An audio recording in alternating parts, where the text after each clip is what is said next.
Managing network firewall. Managing network firewall in our RHEL Linux. First, we have net filter and firewall D. Now, net filter and firewall D. What is this net filter and what is firewall D? First, we should understand this before going into configuring the firewall. So first, the Linux kernel includes a powerful network net filter subsystem. Network filtering subsystem, it is called net filter. The net filter subsystem allows the kernel modules to inspect every packet traversing the system, whatever the packets coming in or going out, or even forwarded network packets can be inspected, modified and dropped or rejected in a programmatic way. Now, before reaching the components in user space, this is the main building block for building a firewall in a Red Hat Enterprise Linux 7 machine. So first, interacting with net filter. Now, although it is theoretically possible for system administrator to write their own kernel modules to interact with net filter, this is typically not done. Now, this is what we can do. We can create our own modules because the Linux is open source. We can do it, but this is not typically done. Instead, other programs are used to interact with the net filter. One of the most common and well-known of these programs is IP tables. In previous Red Hat Enterprise Linux releases, IP table was the main method of interacting with the kernel net filter subsystems. This IP table command is a low-level tool and it can be challenging to correctly manage the firewalls with the tool. In addition, it only exists IPv4 firewall, IPv4 firewall rules, and other utilities such as IP6 tables for IPv6 and E tables for software bridges need to be used for more complete firewall coverage. Now we have firewall D. In RHEL 7, a new method of interacting with the net filter has been introduced and it is called firewall D. And firewall D is a system daemon that can configure and monitor the system firewall rules. An application can talk to firewall D to request port to be opened using the D-bus messaging system, and a feature which can be disabled or locked down, and it both covers IPv4 and IPv6 and potentially E-table settings also. The firewall D daemon is installed from the firewall D package, and the package is part of the base install but not part of the minimal install. So if you install the operating system, so it is actually the part of the base installation. Only when we select the minimum installation, then this firewall D package will not be installed. Now, firewall D simplifies the firewall management by classifying all network traffic into zones based on criteria such as the source IP address of the packet or the incoming network traffic. Traffic is then diverted into the firewall rules for the appropriate zone, and each zone can have its own list of ports and services to be opened or closed. Then we have some predefined zones here. Firewall D ships with the number of predefined zones suitable for various purposes.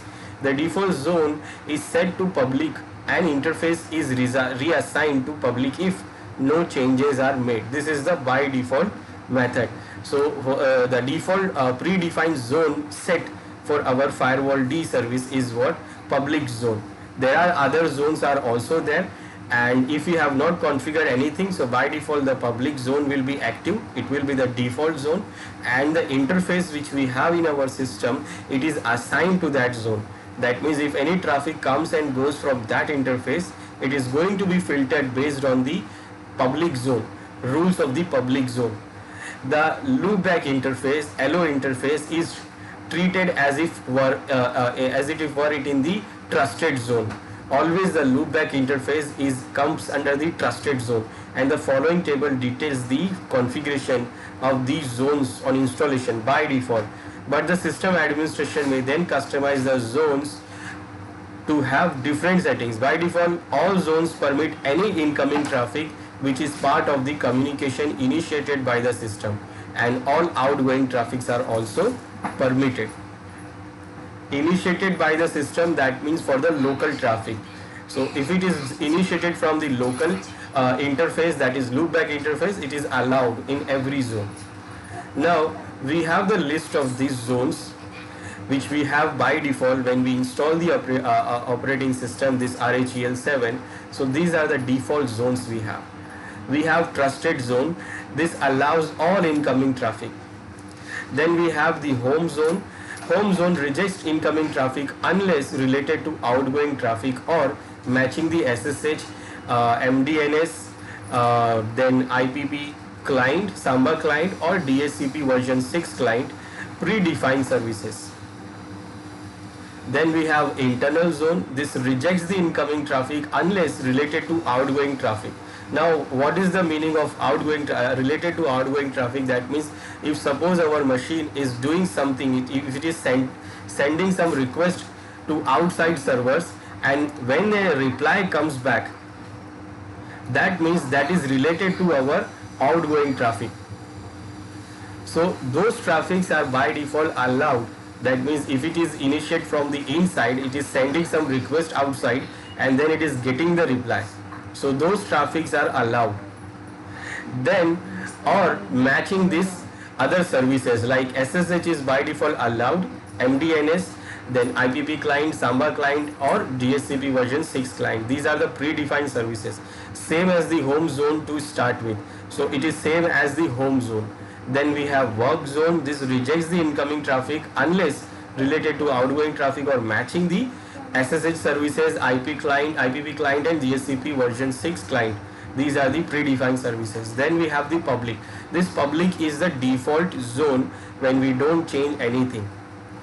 And in this public zone, it also rejects incoming traffic unless it related to outgoing traffic or matching the SSH or DHCP version 6 client and predefined services. These are the predefined services. The default zone for newly added network interface is the public. Then we have the external zone. It also do what? It rejects the incoming traffic unless related to outgoing traffic or matching the SSH predefined service or outgoing IPv4 traffic forwarded through this zone is masqueraded to look like it originated from the IPv4 addresses of the outgoing network interface. Now it also do what it do also masquerade. Now masquerade in easy way, it do what? The NATing. It also do the network address translation from incoming our local private IPs to public IPs which is going outside. So it originate from the IPv4 address of the outgoing interface. If we are having two interfaces, so the traffic will be forwarded from one interface to other interface. One interface we can consider is the internal interface, incoming interface, or the other interface it can be considered as a outgoing interface. So it will do what? It will do the NATing. It will do NAT and change the internal address to the outside address. Then we have Dmz zone, and it's do what? It rejects incoming traffic unless related to outgoing traffic or the matching SSH predefined service. Only SSH allowed in this Dmz zone. Then block, in this zone rejects all incoming traffic unless related to outgoing traffic and no other services are allowed. And when you have drop zone, then drop zone it drops all incoming traffic unless related to outgoing traffic and respond with ICMP errors also. It is like blocking everything in our server. And these are the predefined zones we have when we install the operating system RHEL 7. Now these are the zone which has the different services, predefined services running. These are the default ones, but we can change them. We can change some of them, like suppose when I'm working on the work environment, like when I took my machine to work environment, now I want to enable some services, so I can configure that work environment to have some services which I need. Then on the public network, maybe I don't want to allow much services, I want to be secure in the public network. So I will do what? In the public zone, I will configure those services which I only want to be active on the public network. Now these different firewalls do, these zones, firewall zones will do what? Which allow us to configure the firewall in different, for different areas.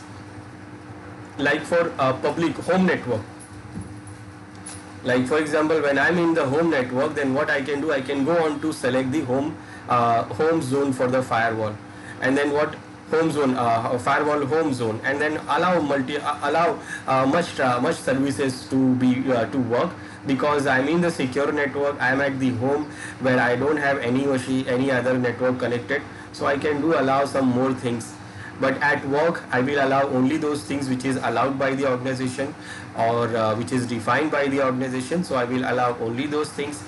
For external, for work, for internal, I can configure different services. So whenever I move from one network to other network, I can just switch the zone. Dmz zone, when a machine is into the Dmz zone, I can put the firewall rule to Dmz zone. Then what? It will reject everything, only SSH will be allowed. Block means it will reject all incoming traffic unless related to outgoing without any services. This is what, if suppose your server is in under the attack, or suppose we have a server and the server is under the attack, and we want to block everything because somebody is trying to send lots of requests and services to do the denial of service on our machine. So what we can do, we can put our firewall on block zone, and it will try to block all the traffic which is trying to come in, but still it will allow the outgoing traffic and also the traffic which is going from inside and getting the reply from the outside. Now if you have a serious denial of service attack, then we can switch it to drop zone, and in the drop zone it will drop all incoming traffic.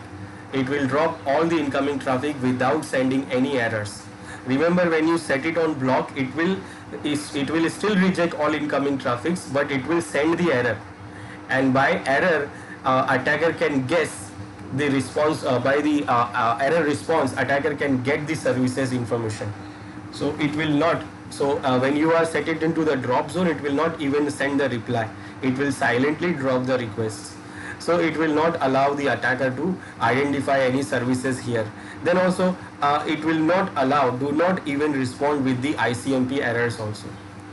So attackers have another option to use the ICMP errors to get the information about your servers. So you can use this drop zone also. Predefined services. In Firewall D also ships with a number of predefined services, and these services defines can be used to easily permit traffic for particular network services to pass through the firewall. The following table details the configuration for the predefined services used in the default configuration of firewall zone. So these are the predefined services we have available with the default zones. So most of the services, these services are allowed by default in different zones. Like for example, in internal, all of these services are allowed. Now these services are based on the different services our server is providing, like SSH. If our server is providing the SSH server, that means the service is called SSH. So local SSH server, that means traffic on port number 22 of TCP. DHCP v6 client, it is for the local DHCP client or for version 6, and it is a traffic for traffic to 546 UDP port number on the loopback interface IP addresses. So it is actually accepting the sending and accepting the request and reply from the DHCP server. IPP client is for the local IPP printing, which is going on to the traffic of 631 of UDP, and this is also allowed. This is a predefined service. Samba client is a local Windows file and printing share client, and the traffic of this is going on to 137 of UDP and 138 of UDP. It is actually used to connect your Linux machine with Windows servers or Windows machines to do the Windows file and printing sharing.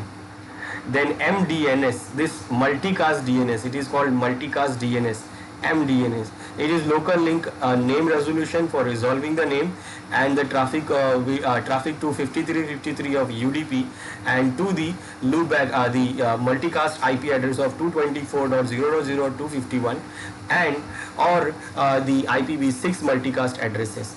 So when you talk about the MDNS traffic, MDNS predefined service, that means we are allowing or denying the traffic of 5353 of UDP port of the loopback, the multicast IP of IPv4, IPv6. Just like this, we have multiple other predefined services available in the in a firewall D services. So it comes with multiple other predefined services. Like for example, I want to have configure FTP and I want to allow the traffic for FTP from the firewall. Then the service name FTP is also there. We have HTTP services, predefined services name there. We have DHCP, DNS. We have multiple other predefined services which we use normally.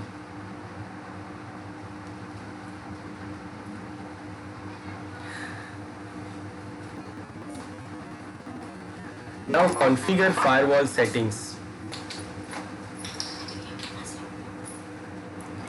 There are three main ways for system administrators to interact with Firewall D.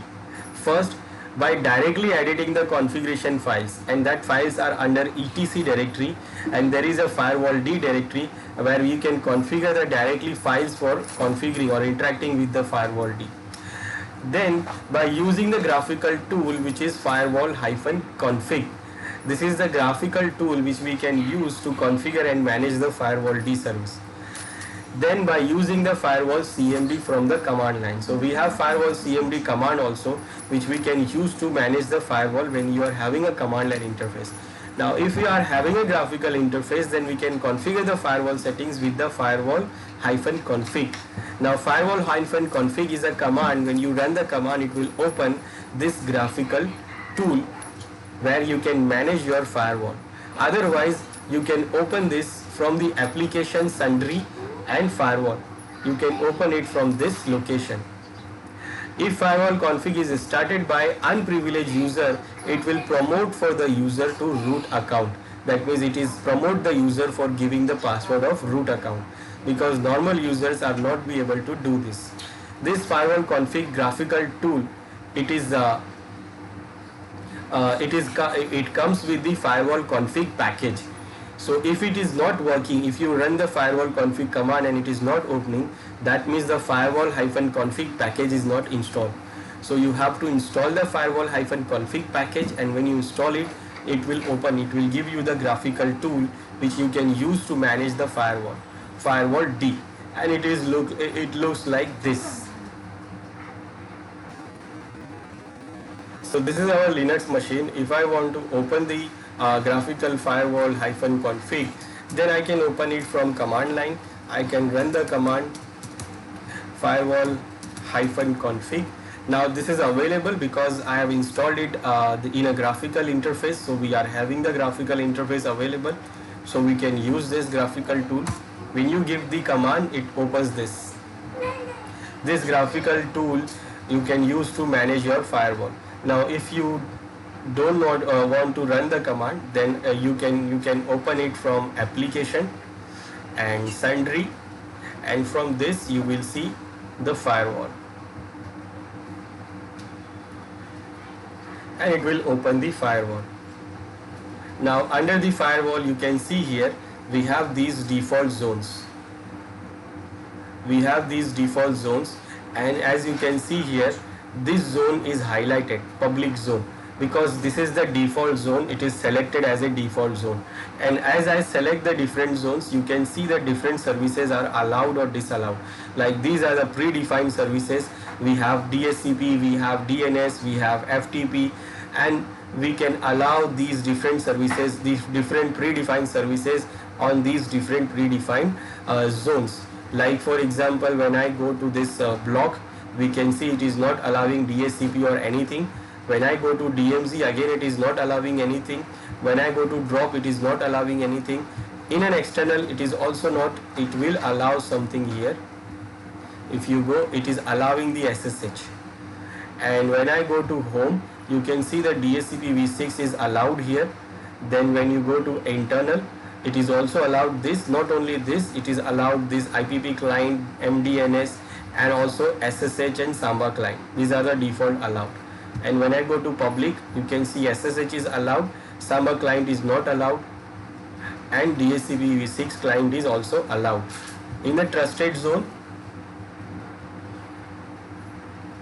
we don't have anything allowed here. Then on work, we have these things allowed, IPP client and SSH. In most of these zones, the predefined service SSH is allowed because it is a secure service by default, so it is allowed in most of the services. Now these are the different zones we have. These are the zones predefined services allowed. Then we have option to see the ports. Right now we don't have any port available allowed here. Now for example, now port means what? If suppose we are not having here predefined services for our application, then we can go on to allow the port manually. We can allow the port. For example, if I set the HTTP service, I set the web service here. Now for web service we have the port number. By default the port number is HTTP. Protocol is HTTP and the port number is 80. Now the HTTP is here, it is there, and HTTPS is also there. Now when I select HTTP, that means I am allowing the port number 80. When I select HTTPS, that means I am allowing the port number 443. But if suppose I configure my website and I configure my web application, but I have not configured it with the default port. I have configured with the manual. I have configured with the manual port, not with 80. I have configured with 8080. Now if I select this, then it will not allow my web application in the firewall. It will not allow my website, because when I select this, it will allow 80, port number 80, but my website is configured to use port 8080. Then what? I have to go on to select the port and I have to add the new port for it. So I can use this to add the manual port here. Now when you add the manual port, you can add your port like 8080 I am saying. Then also you can select whether TCP or UDP, and then press OK, and it is going to add that port here for TCP, and then you can remove it from here also. Now when you configure something, when you allow something from here, so first you can check this thing here. It is saying runtime. Now runtime means whatever we configured here. For example, I allowed the FTP now. In a public zone, we are selected the public zone and I allowed the FTP here. FTP here, but it is not a permanent change.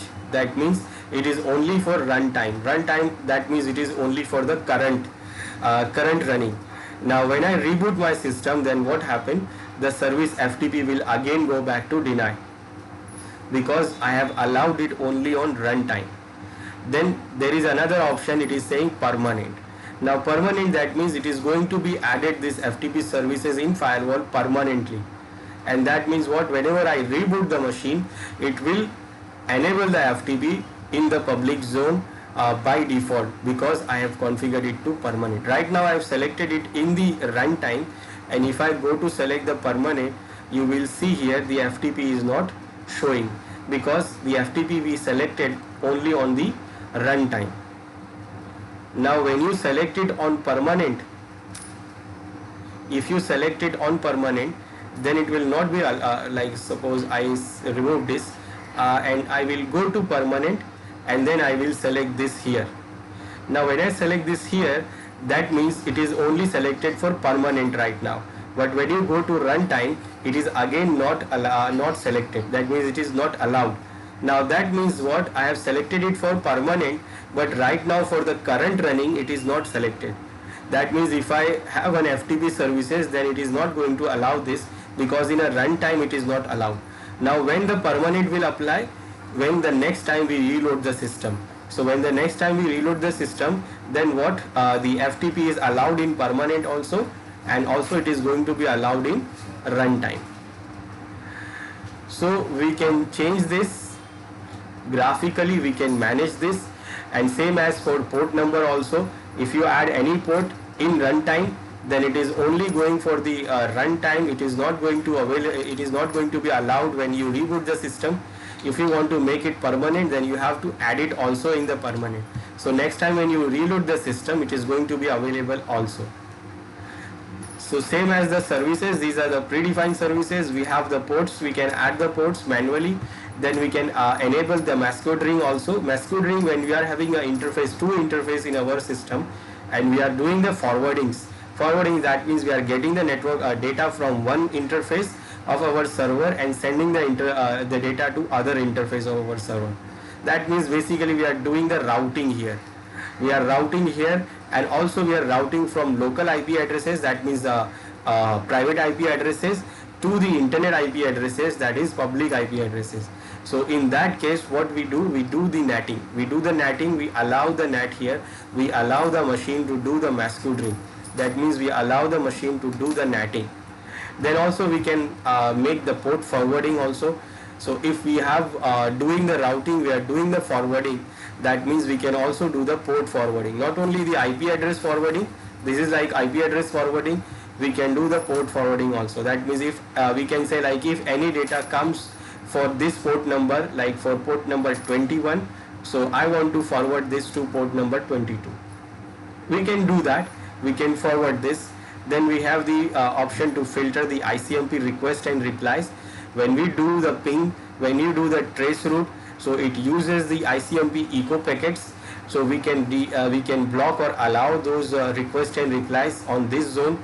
That means we can block the we can allow the echo reply, request, permanent problem, redirect, source quench, time exceeded. These are the errors it shows. Destination unreachable. So we can allow or deny those errors to be displayed. Then also we have rich rules and interface we can select. If you have multiple interfaces, then you can assign the interface, particular interface to particular zone also. Like we have only one interface here which is assigned to the public zone, but we can change it to other zone also.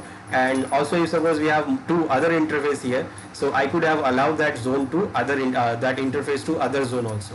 So if any data comes and goes from this interface, it will follow the rules of this zone. And other interface we have suppose we have assigned the that interface to home zone. So whatever the data comes and goes from that zone, that interface, then it is going to follow the rules of this zone. Also we can define the source addresses here, that it will define the source addresses for the defined areas, what we have area of the zone. Now these are the zones and these are the services we can see here. And services, that means you can select the services, you can see the service port number port number, and also it is using UDP or TCP, you can see here. And if you want, then you can have a destination information here also. Now these are the zones we have, and by default zone, as we can see, is a public zone. And if I want to change this, then I can go here to change.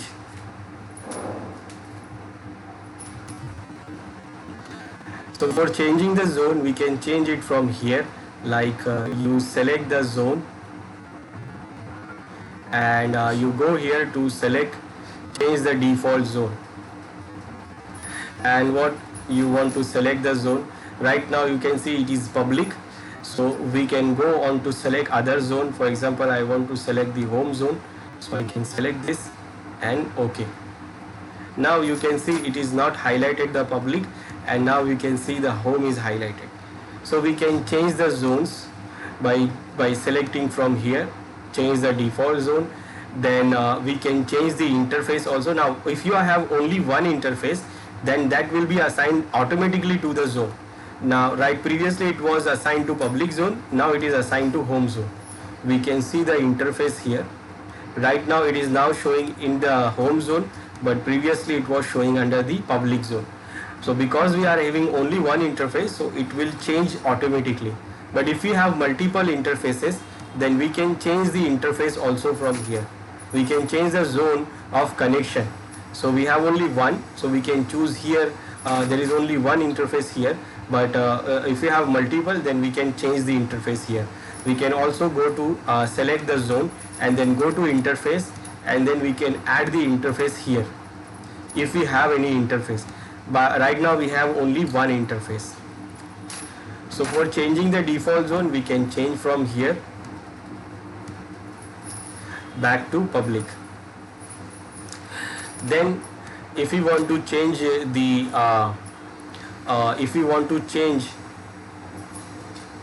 runtime to permanent, that means whatever the setting we have configured in runtime and we want to make it permanent, then we can do it from here. So we can do it from here, we can change the runtime to become permanent. Then what we can do, we can reload the firewall. So once we reload the firewall, so whatever the changes we have done it permanently, it is also come to runtime. So don't have to reboot the whole system. We can just reload the firewall and it is going to do what? It is going to load the settings from permanent to runtime. And if we have if you have configured something in the runtime, then we can click this to make this runtime to permanent. Then we have the other option here which says the panic mode and also lockdown. Now these modes are for saving your machine for attacks. If your machine is having a denial of service attack, right now it is saying here default zone is public, lockdown is disabled, and panic mode is also disabled. So if your system is under the attack, so what you can do, you can put it into the panic mode. Panic mode means that all incoming and outgoing packets are dropped. It is not going to reply for any traffic, any request. It will drop all the requests. This is just a panic mode. But if suppose the attack is still not stopping, then what, we can go on to select the lockdown mode. And this lockdown mode will do what? Lockdown will lock the firewall configuration so that only application on lockdown whitelist are able to change it. So only whitelist applications can allow or change the configuration or allow it, otherwise and nothing will be allowed.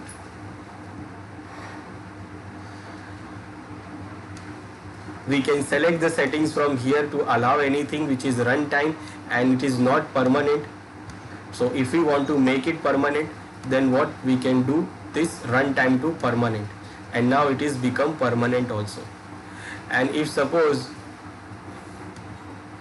we have make something in permanent which we have allowed here, but it is not available in the runtime, so what we can do, we can reload the firewall and it is going to available in runtime also.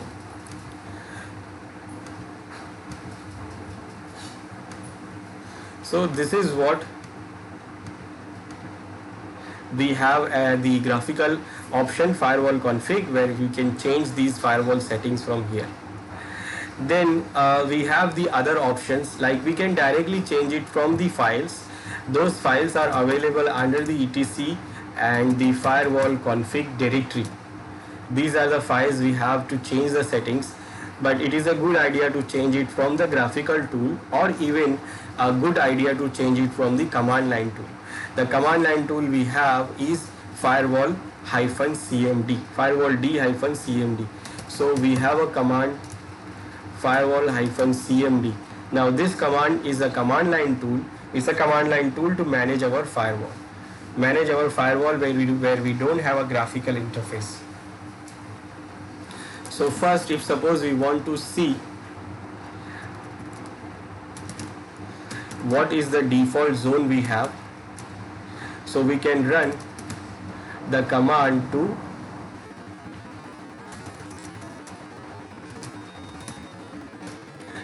get the default zone. It will show you that what is the default zone here, because in command line you don't know what is the default zone right now selected. If you want to see all the zones, then you can give the command zones, get zones, and it will show you all the zones we have. We have these zones: black, block, DMZ, drop, external, home, internal, public, trusted, and work. If we want to change the zone, then we can change it with the command line tool firewall-cmd, set default zone, and then we can change what zone we want to change, and it is going to change the zone. Now we can verify it from graphical, also from graphical.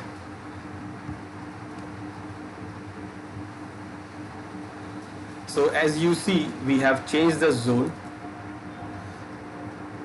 from work to from the public to work. Now when you check what is the default zone, so now it is showing that the default zone is work. We can change it back. So whatever the zone you want, you can change it to that zone. I want to go back to public. and now when I get the zone, it says that this is the public zone. Now you want to see what are the services, default services are running on these zones or particular zone. So we can run the command list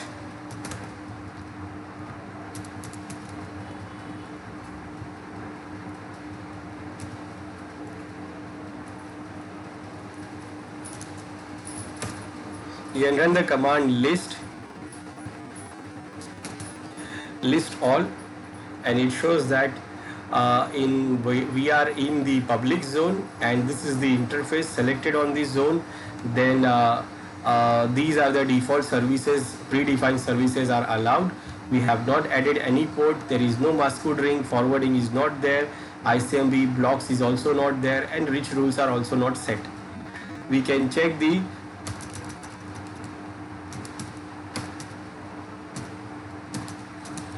active zone also, and we can see this is our active zone with this interface configured, and we can also see here that it says this zone is active, which is the default zone right now. So by default the default zone is active. Now if we have multiple interfaces, then this command will be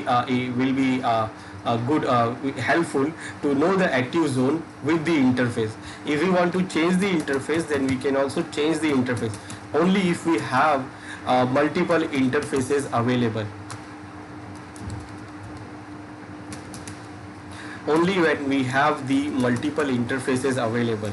So we can do what? We can change the interface from one zone to other zone. But here we have only one interface. So if I change this interface to zone, that means we are changing the active zone. Basically we are changing what? The active zone, because we have only one interface. So if I change this, right now the active zone is public, and if I change the interface, I am not changing the zone, I am changing the interface. So if I change the interface to the work zone, now what that means, what it will do, what it will change to the active zone basically.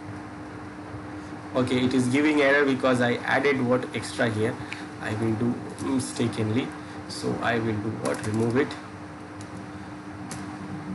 Now what I did, I actually changed the interface from to other zone. It was in the public, I changed it to work. Now when I check what is the active zone now, so it says the active zone is now work, because we have only one interface. And if I say the default zone, if I check the default zone, so still the default zone is what? Public. But now the active zone is what? The work, because the only interface goes into work.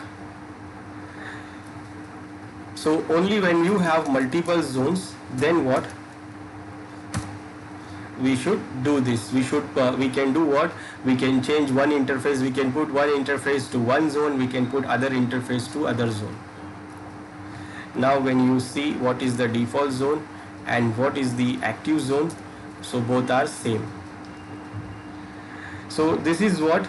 Changing the zones. And to get the list of all allowed services or predefined services or port, we can say list all, and it will show that in the default zone and active zone, as you can see the default zone and active zone, what we have these services, predefined services or port or whatever we have allowed. Now if you want to see for all the zones, what are the predefined services, port and any other configuration allowed, so we can go on to run list all zones command, and it will list all the commands, all the zones information. But only the active zone and the default zone is this one, and it shows all the configurations of every zone, which predefined services are allowed on which zone.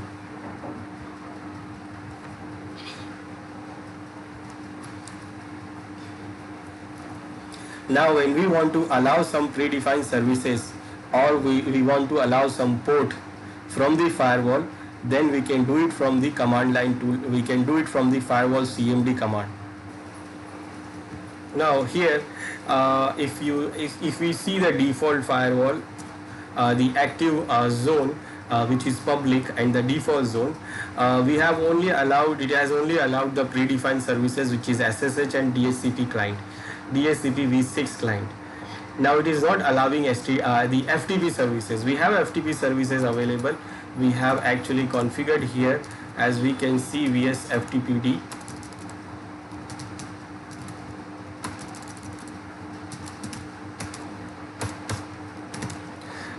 Status of vs FTPD service. So it is actually running, and it is allowing to other users to connect. When we check the net state command,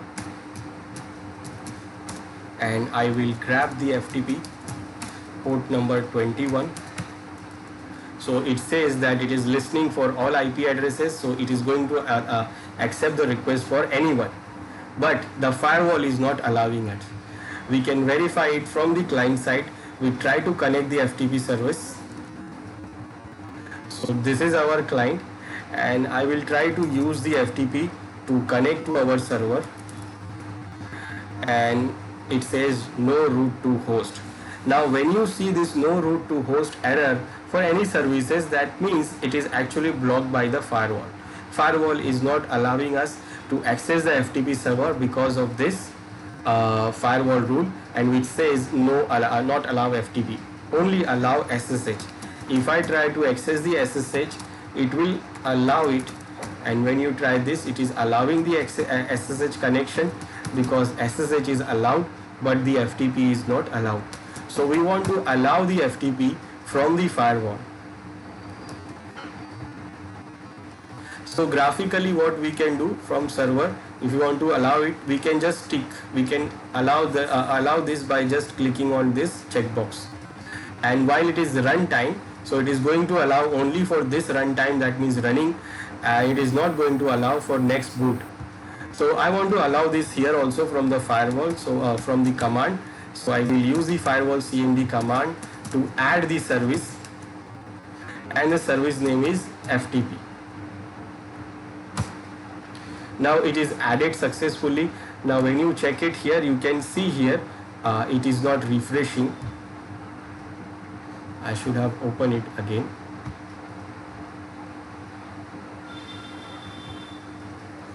So if you open it again, maybe it is not refreshing properly the graphical interface.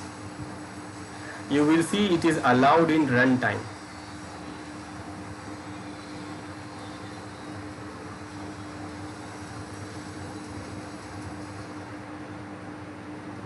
Now you see it is allowed in runtime. It is now refreshed. So it is now allowed in runtime, but it is not allowed in permanent. That means when I reboot my system, so it is going to block again the FTP services. But right now it is allowed, and it is now allowing the FTP.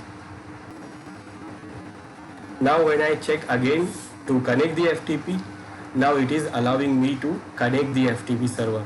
Why? Because now firewall is allowing me to connect, and I can log in with user accounts.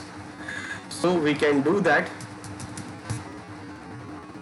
Okay, it was failed because of user configuration. User 2 is allowed. So we are allowed to access the FTP server because now firewall is allowing it. But it is only allowing for runtime. It is not allowing it for permanent.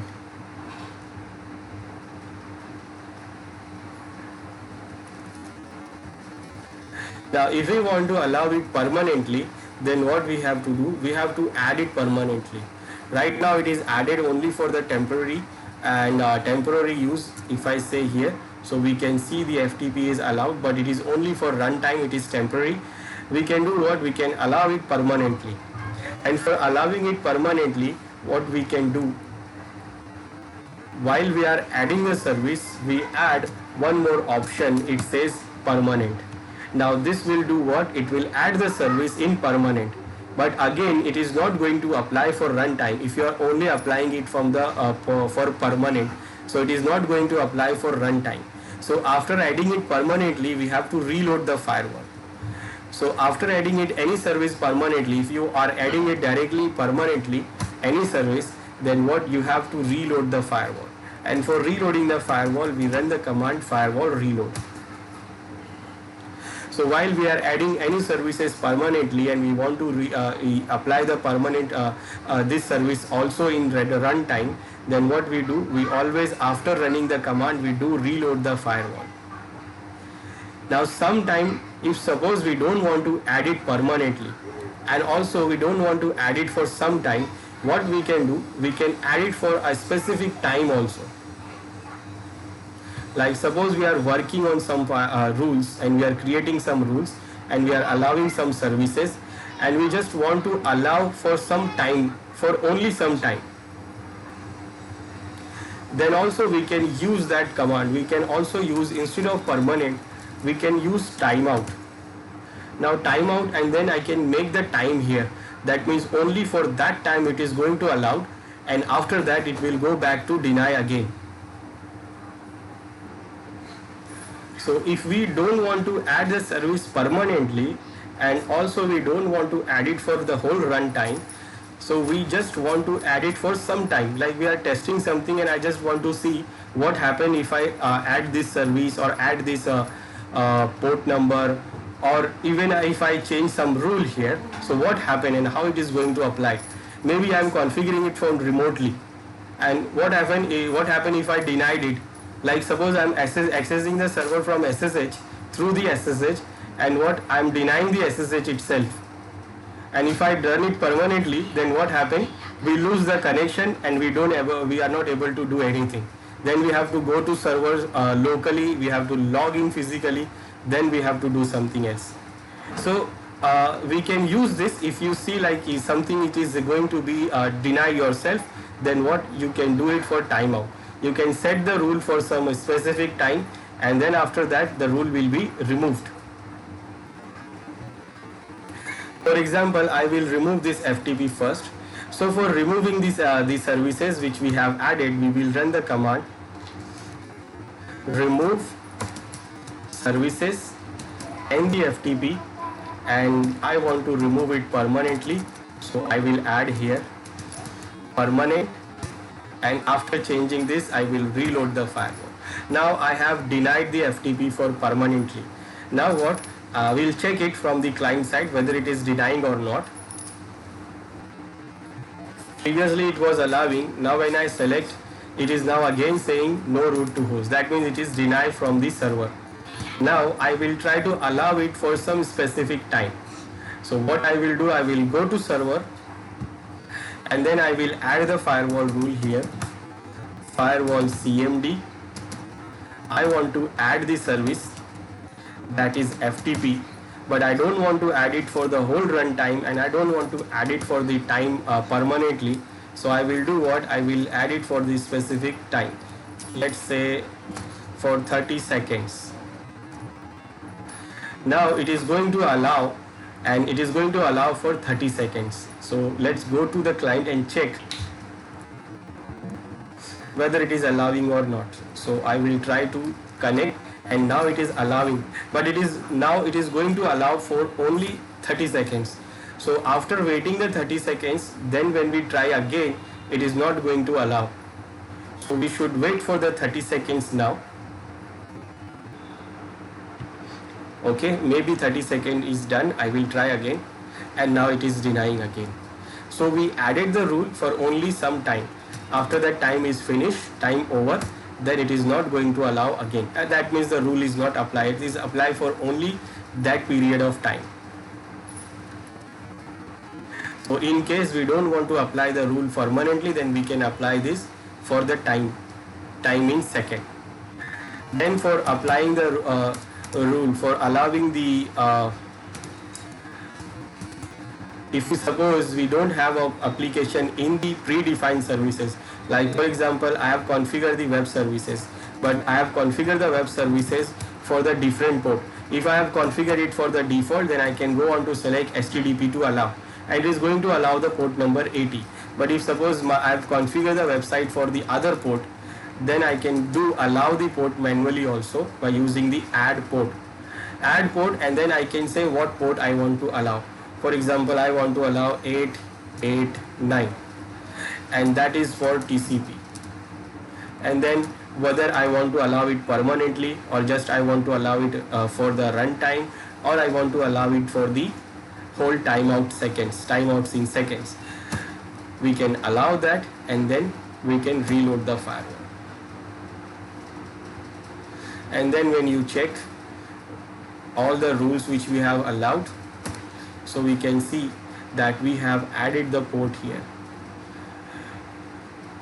So we can add the services by using this add services command, permanent, and reload the firewall and verify the changes.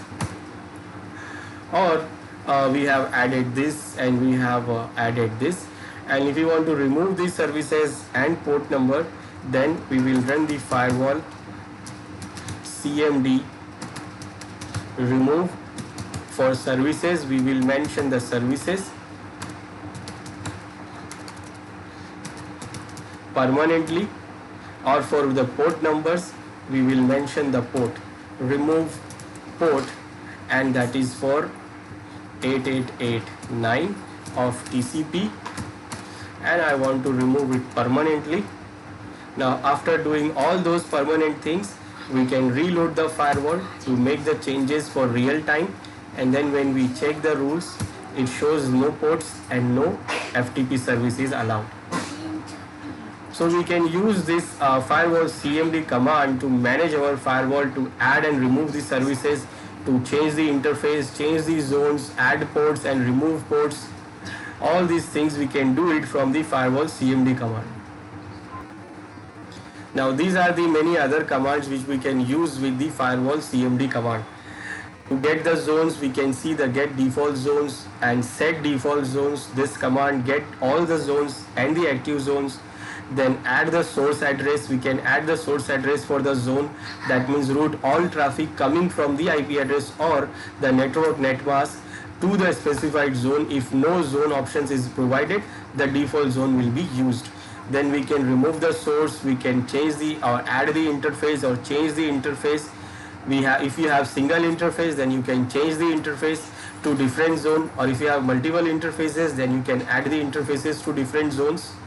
Then we have option to list the zone information, and you want to list all, then you can list all zone, and even you can select the zone option to list a particular zone information. Then add services to zone, or if you don't select the zone option, if you mention the zone, then it is going to add that particular zone you give. Otherwise it is going to be added into the default zone. Same as for the port, and for removing also same thing for that. And after doing all those things, we can do what? We can reload the firewall to apply the changes for the runtime. Now the next thing is rich rules. Now rich rules give administrators an expressive language in which to express custom firewall rules that are not covered by the basic firewall D syntax. For example, to only allow connection to service from a single IP address instead of all IP addresses routed through a zone.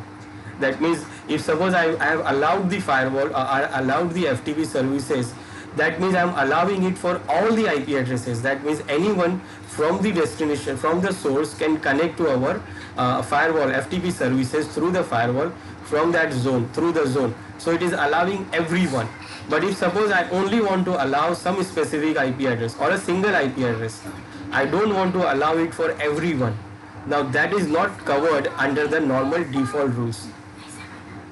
We can do that by using the rich rules. Rich rules can be used to express the basic allow or deny rules, but can also can be used to configure logging, and both to syslog audited as well as the port forwards, masquerading, and also limiting.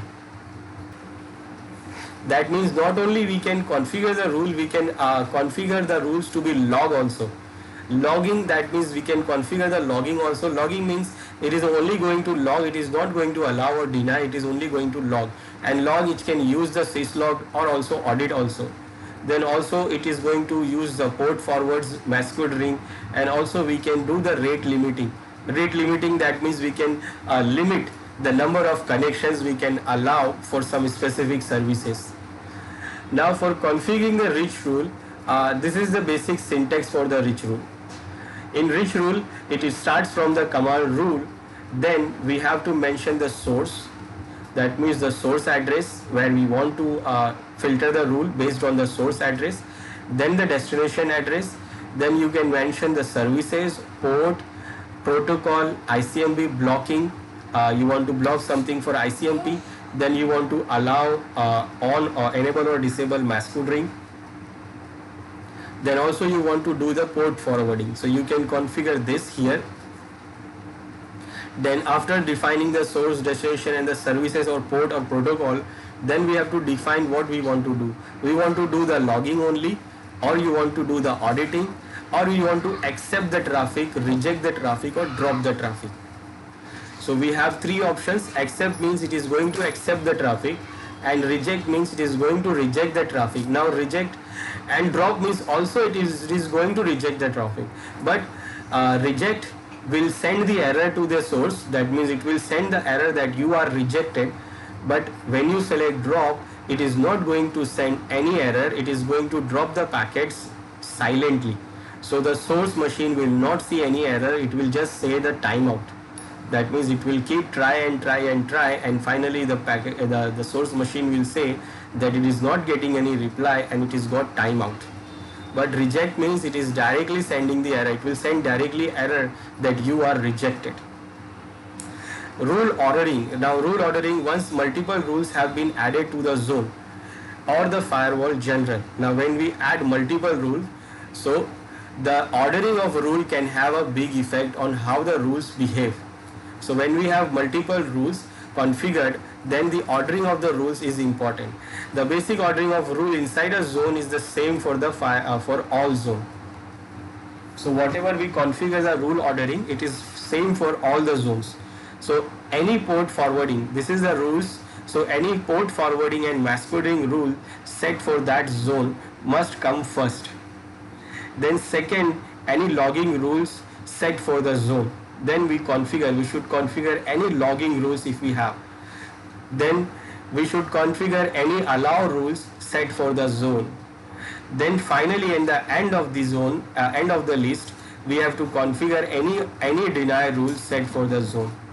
So when suppose any source comes, then what? It will go on to check all these rules. If suppose it is needed to be forwarding or masquerading, so it will do that first. And if it is needed to be logging, then it is going to do that first. And if it is not matching this, then it will go on to check whether it is allowed or not. And if it is allowed, then it is going to allow. And if it is not matched here, then it is going to check the deny, and it is going to be denied. Now in all cases, the first match will win. Remember, if the first match is there, then it is going to win. And if a packet not been matched by any rule in the zone, then it will typically be denied. So if any rule is not matching the zone, then it is going to be denied. But zones might have a different default. For example, the trusted zone will accept any unmatched packet. So because the trusted zone means it is going to trust everything, so it do what? It will also accept the packets which is not matching any rules. And also after matching the logging rules, a packet will continue to be processed as normal. And even if we are having the logging rule set for the packet, it is matching here and it is going to be logged, but it is not going to allow or deny at this stage. It will go on to check the next rule for this. So if suppose the rule says allow, then it is going to allow, and if says deny, it is going to deny. And if it is not say allow or deny, then again it is going to deny. Now reach rule examples. So for example, if we want to set the reach rule, so we can set it like this. Now in our server, when I list the rules, as you can see, the FTP traffic is not allowed. We have not allowed the FTP traffic, but I want to allow the FTP traffic through the reach rule. So I will do what? I will configure the reach rule for the FTP traffic to be allowed. So I will go on to select firewall CMD, and then I will say I want to configure the reach rule. So we want to add the reach rule. Now reach rule, I want to add it equal to, under the colon, under the quote, I will add the rule. So the rule will start from like this command first, rule, and then I will mention the source or destination if I have, if I want to mention any source or destination, and then I will mention the service. Right now I don't want to mention any source and destination. I want to allow everyone to have an FTP access. So service name is equal to FTP. This is what I want to allow. Then I want to allow it for that runtime, or I want to allow it permanently. So I can add it here that I want to allow it runtime, or I want to allow it permanently. So I can do that also, that I want to allow it permanently, or I want to allow it for only runtime. So after mentioning the service, we have to mention what we want to do. We want to accept the traffic, we want to reject the traffic. I want to accept the traffic right now. I want to accept all the traffics, all from any source, any destination. For the FTP, I want to accept. So I want to allow the FTP service from any source and any destination. And I can give the add the rule here. Now this is what I have added for the permanent. So I have to reload the firewall for runtime. So I will run the command reload. Now when you check this, it will show you here that this is the rich rule we have added here. We have allowed the FTP services for anyone, and it is not showing under the default here. It is showing here that this is added as a default, added as a rich rule. Now when you check from the client side, it is now allowed. Now when you see previously it was not allowing the FTP for this machine. Now I will try, and it is now connecting. It is allowing me to connect the FTP. So we have allowed it from the rich rule. So we configure the rich rule to allow this user to access the FTP services.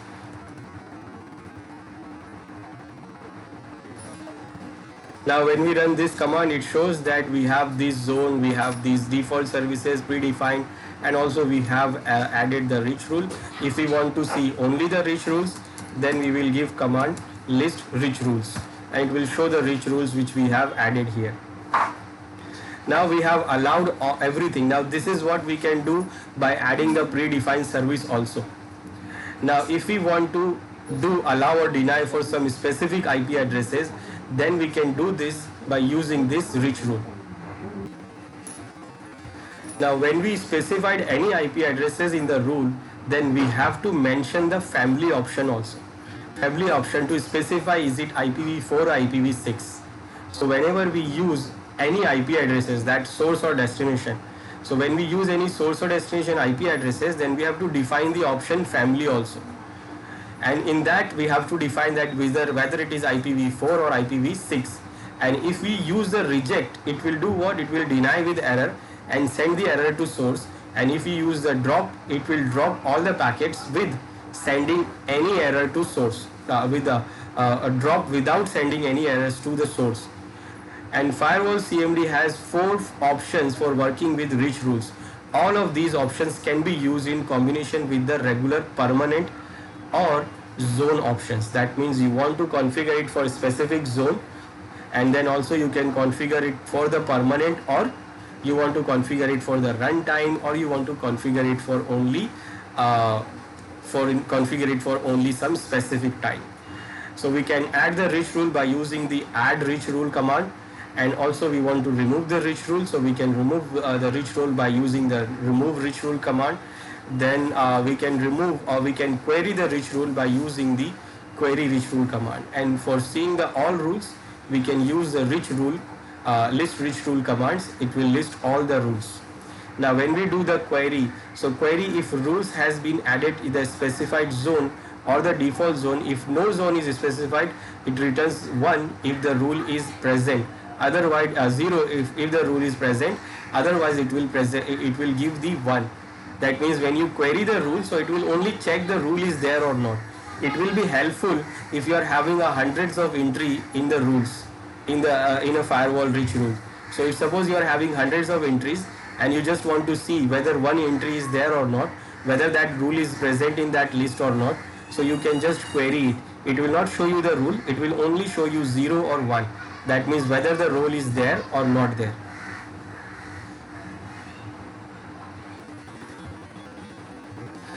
Now as we have allowed everyone to access it, I want to deny some specific IP address.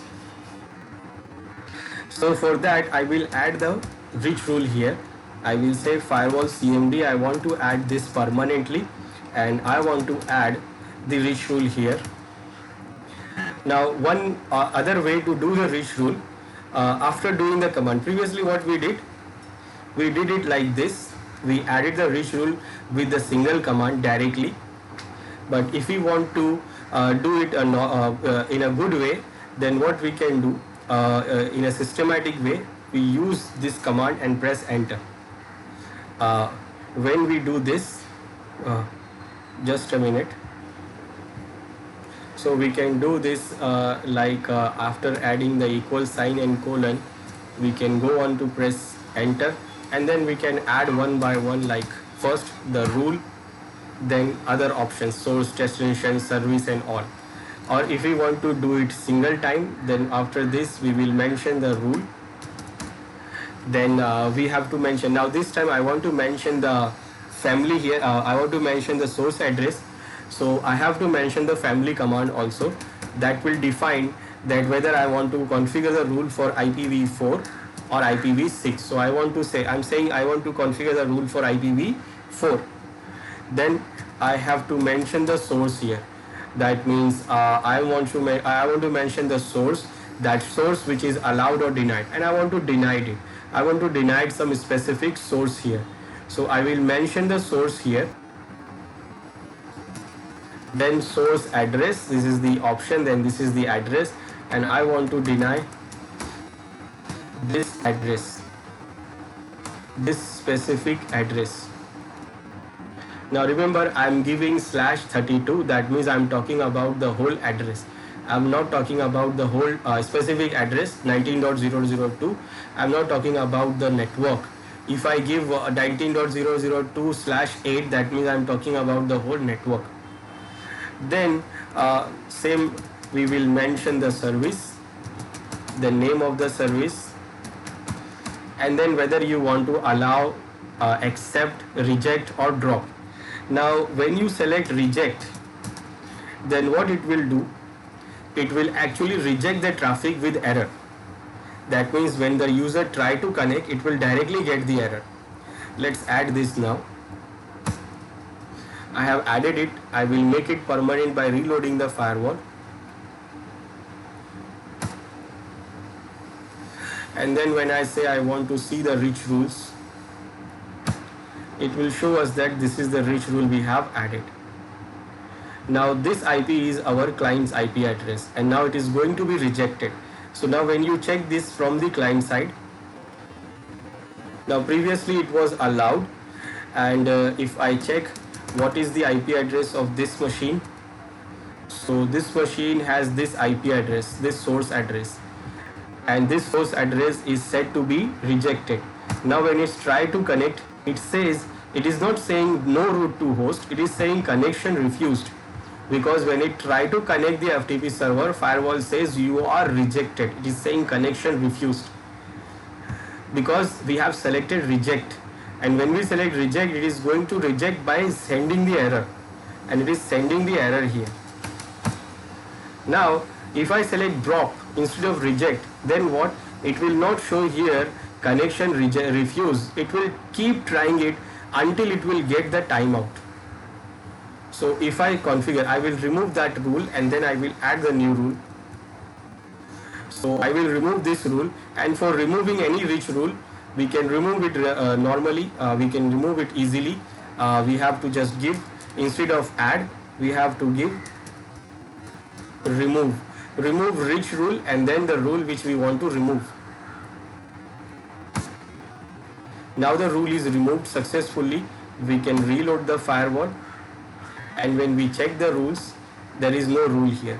Now I will add the rule again, but this time I will do what? I will add it with the drop option. Instead of reject, I will say it is drop.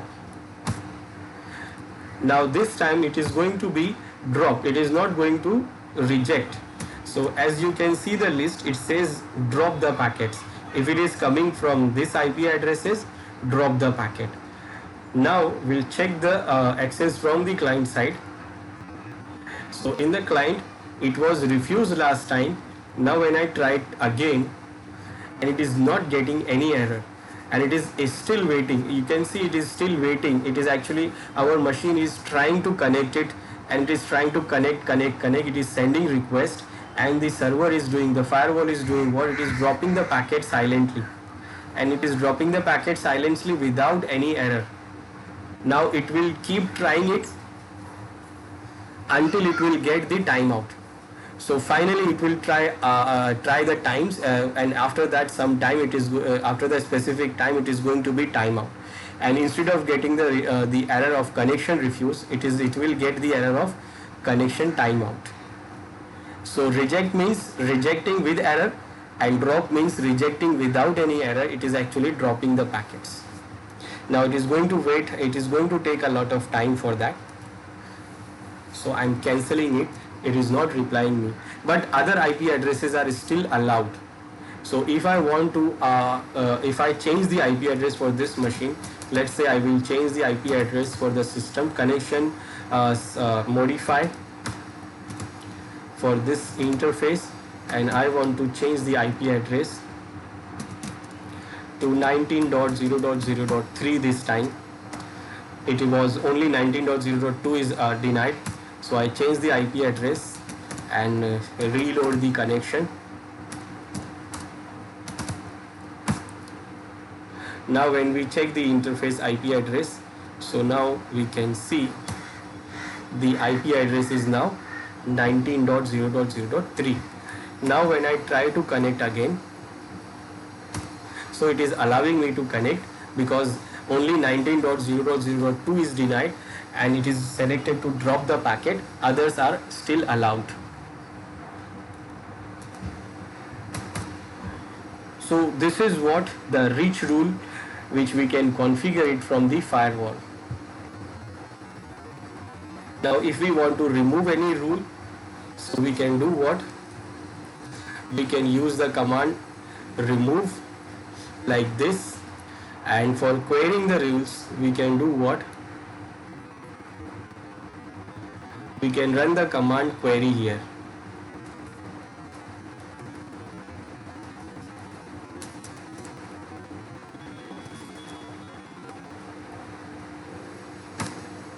Query the reach rule, and it says that whether the rule is there or not. It says yes, that means the rule is there.